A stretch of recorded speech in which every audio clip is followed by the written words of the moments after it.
Some of the scary things we've learned just in the last 5 or 10 years about your cells are that the electromagnetic frequencies, things like your Wi-Fi router and your cell phone, they don't just heat your cells, which is what the industry has been telling us forever. If they don't cook you like a microwave, there's no damage.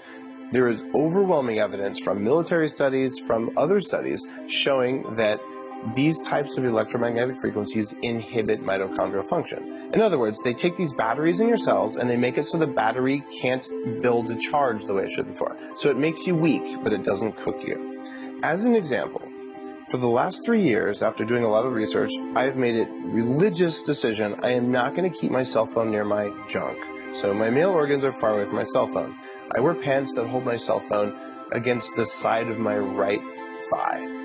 When I just did a high-resolution bone density scan of my entire body, my right thigh, right where the phone is 10% less bone dense than my left thigh. So now my pants have a radiant barrier fabric sewn in that blocks that effect. What's going on here is that EMFs do make your mitochondria weak. When mitochondria get dysfunctional, you can get cancer or other degenerative diseases, and so can your dog. That means if your dog is sleeping on your Wi-Fi router, you're doing it wrong. Here's a real simple thing you can do to help your pet and you live longer. Go to the drugstore, the hardware store, buy a lamp switch, the kind that lets you turn a lamp off. Plug your Wi-Fi router into that. And before you go to bed at night, hit the switch.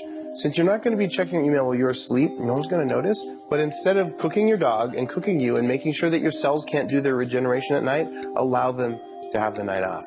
It doesn't cost you more than $5, and it actually can help your dog and you function better and live longer.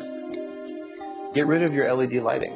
LED lighting is junk light, and make sure that you have a dark environment for sleeping. And when you have the lights on in the evening, make them dimmer and use incandescent or halogen bulbs, because those are the type that our pets' bodies were evolved for. We didn't evolve to have bright blue-white lights in the middle of the night. It doesn't work for us. It actually breaks our biology, and in dozens of studies, it's shown to increase your risk of cancer, going back as far as the year 2000. These studies have existed.